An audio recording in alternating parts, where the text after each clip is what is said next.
Everyone. सो आज हम start करने वाले हैं क्लास 9 बायोलॉजी का the most important chapter fundamental unit of life. तो चलिए स्टार्ट करते हैं।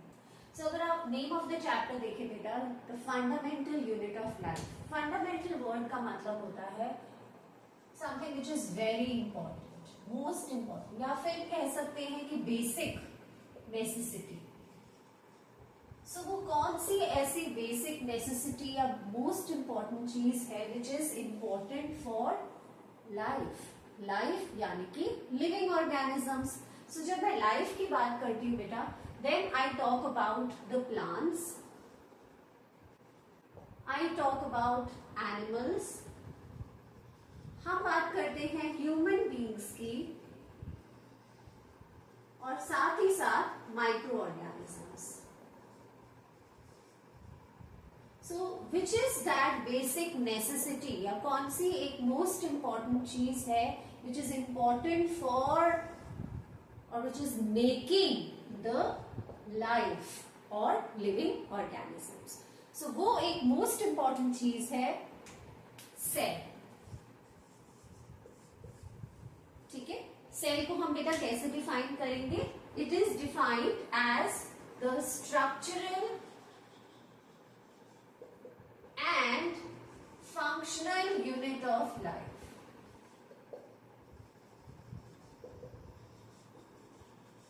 Structural and functional unit of life, ये बहुत बार क्वेश्चन आता है एग्जाम में, 1 मार्क का आ जाता है या फिर मोस्टली एमसीक्यू फॉर्म में ये क्वेश्चन पूछा जाता है।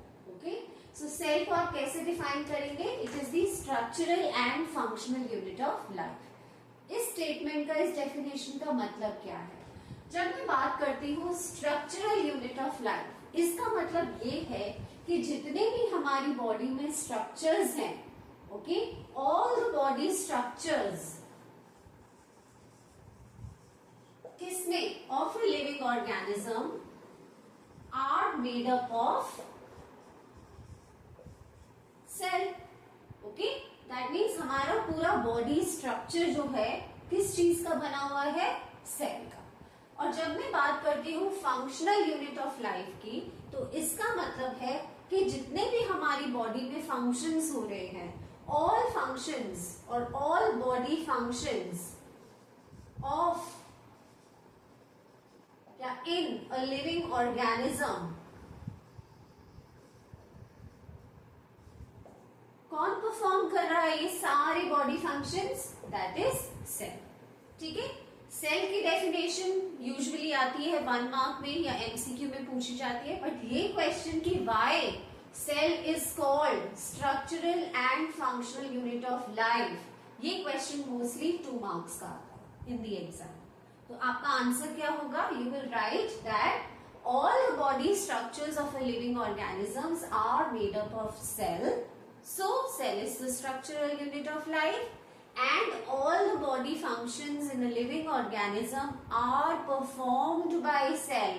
So, that is why it is called as the functional unit of life. I hope आपको clear होगा। अब ये cell की discovery कैसे हुई थी, चलिए इसकी बात कर लेते हैं। Our next topic, that is discovery of cell. Now, children, cell was discovered by a scientist named Robert Hooke in the year 1665. Again, a very important question for MCQ perspective से। So, सेल डिस्कवर किया था एक scientist जिसका नाम था Robert Hooke in the year 1665। हाँ, कैसे discover किया? अब वो क्या कर रहे थे? उन्होंने एक ट्री की बार्क, जैसे बार्क ऑफ द ट्री है, जो ट्री का ट्रंक होता है, वहां से एक लेयर को स्क्रैप ऑफ कर लिया, उस लेयर को उतार लिया, एंड उन्होंने ऑब्जर्व किया उसको अंडर अ माइक्रोस्कोप। अब उस टाइम पर इतने एडवांस माइक्रोस्कोप नहीं थे, but primitive kind of microscope थे, जिसमें आप बहुत डिटेल्ड कंटेंट नहीं देख सकते थे। तो जब उन्होंने एक लेयर ऑफ टिश्यू यहां से स्क्रैप ऑफ किया ट्री की ट्रंक से, इसे हम कहते हैं cork. Okay, cork of the tree. तब उन्होंने पाया दैट एक ऐसा स्ट्रक्चर देखने को मिला जो कि काफी हद तक रिजेंबल करता था एक हनी कॉम्ब स्ट्रक्चर की तरह वो रिजेंबल करता था, इस तरीके से।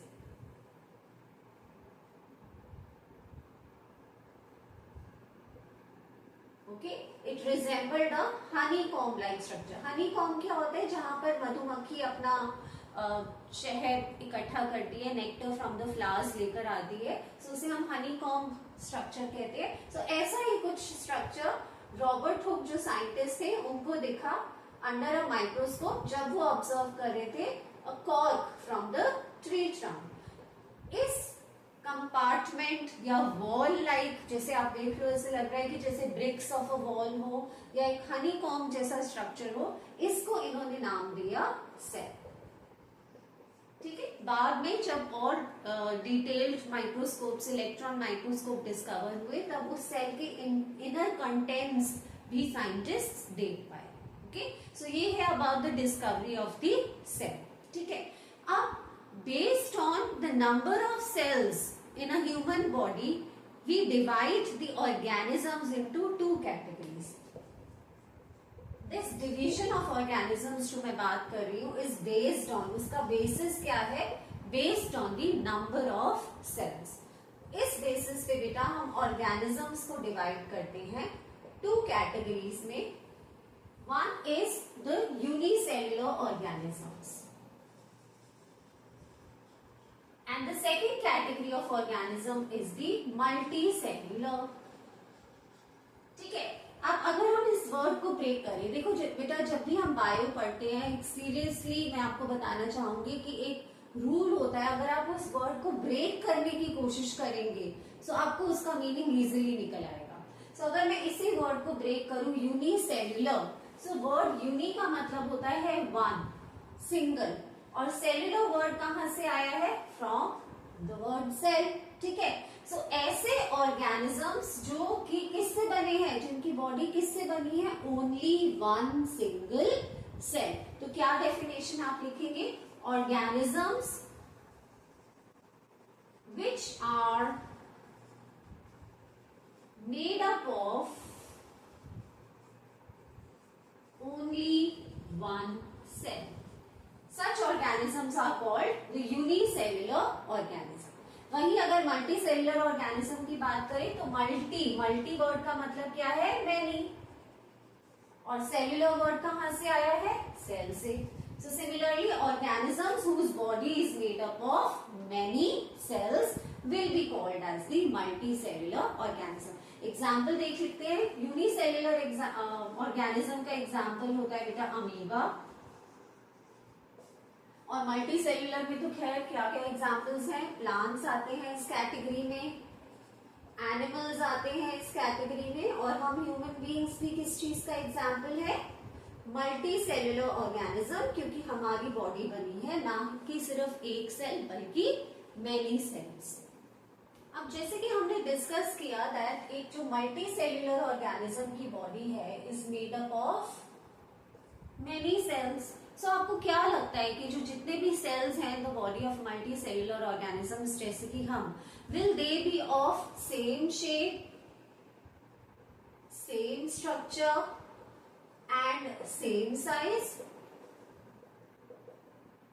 No, it's not the case. Depending upon the function that they are performing, they will have different shape and different size and different structure. जैसे कि फॉर एग्जाम्पल अगर हम बात करें ब्लड सेल की, तो ब्लड सेल्स कैसे होते हैं? ये राउंडेड शेप होते हैं, न्यूक्लिएटेड राउंडेड शेप. ठीक है, सेल्स होते हैं blood cells.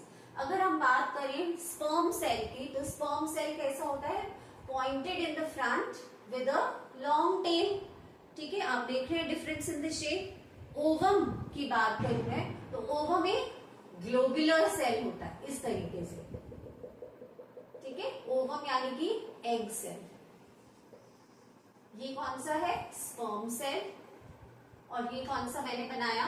Blood cell. Similarly अगर मैं मसल सेल्स की बात करूं तो मसल सेल्स कैसे होते हैं? इलोंगेटेड इस तरीके से. So they are elongated. ठीक है, आप देख रहे हैं कि they are all of different shape, size and structure. वही मैं बात करूं हमारी बॉडी की लॉन्गेस्ट सेल की, जो कि कौन सा है बेटा? Nerve cell. So nerve cell इस तरीके से दिखता है, एक बड़ा इलोंगेटेड सेल होता है. रीजन क्या है उसके इलोंगेशन का? क्योंकि उसको क्या ट्रांसमिट करना होता है? उसको नर्व इम्पल्सेस और मैसेजेस ट्रांसमिट करने होते हैं from brain to the parts of the body and vice versa. ठीक है, सो इस तरीके का यहाँ डेंड्राइट्स होते हैं, ये हम पढ़ेंगे आगे नेक्स्ट चैप्टर में। सो ये है हमारा नर्व सेल जिसे हम न्यूरॉन भी कहते हैं। ठीक है, नर्व सेल। सो आप देख रहे हो कि हमारी बॉडी और भी अलग तरीके के सेल्स होते हैं और हर एक सेल जो है different in structure, different in shape and different in size है। ऐसा क्यों? Depending upon the function that they are perform. So जैसा वो फंक्शन परफॉर्म कर रहे हैं उनका जो बॉडी का स्ट्रक्चर है, शेप है और साइज है वो वेरी करेगा। So all multicellular organism, all cells in the body of multicellular organism are not of similar shape, structure and size. It varies depending upon the function that they are performed. ठीक है, चलिए बात करते हैं हमारे next topic की, which is cell theory. So children, there were two scientists जिनका नाम था शील्डन एंड श्वान. सो ये दो साइंटिस्ट थे, उन्होंने एक थ्योरी दी थी अबाउट द सेल्स और उन्होंने क्या कहा था?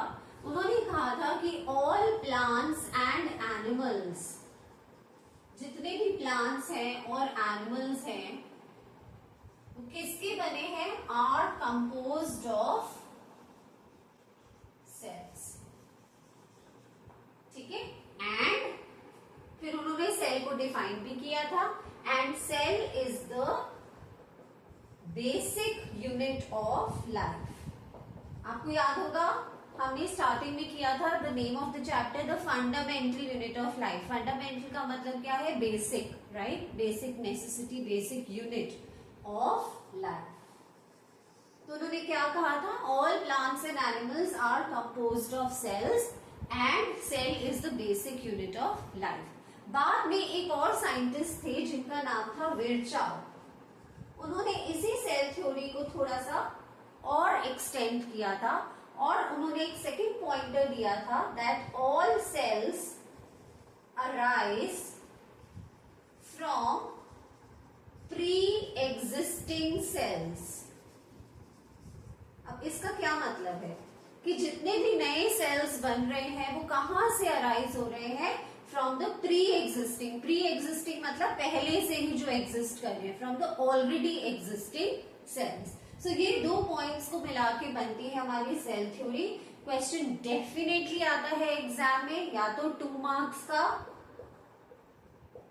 Give the postulates of cell theory. Postulates का मतलब होता है कि क्या फाइंडिंग्स थी या क्या थ्योरी प्रपोज की गई. ठीक है, 2 मार्क्स का. अदरवाइज एमसीक्यू की फॉर्म में हु प्रपोज्ड सेल थ्योरी, तो आपका आंसर होगा शील्डन एंड श्वान.